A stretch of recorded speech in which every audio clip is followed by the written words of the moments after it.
কামটা ঘটাইছে কি, ইন্ডিয়ার চাল দুবাই বিক্রি করে, সেই দুবাইতে আবার বাংলাদেশ সেই চাল কেনে। মানে বাংলাদেশ সরকার বিএন খেলে, ঠিক আছে। ইন্ডিয়াতে সরাসরি চাল কিনতে না, এগুলো হচ্ছে জনগণের টাকা মারিয়ে খাওয়ার বুদ্ধি, ঠিক আছে। জনসাধারণের টাকা কিভাবে নষ্ট করা যায় সেই বুদ্ধি।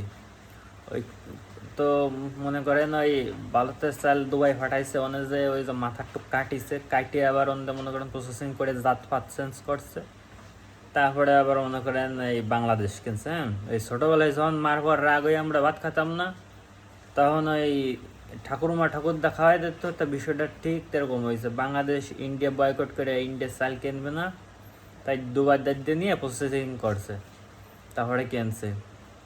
মানে বাংলাদেশ জনগণের ভোগান্তি, মানে জনগণের টাকা নষ্ট করার যে আগে কত প্রকারের বুদ্ধি আছে, তাই সমন্বয়ক আর ইউনুস সরকারই জানে।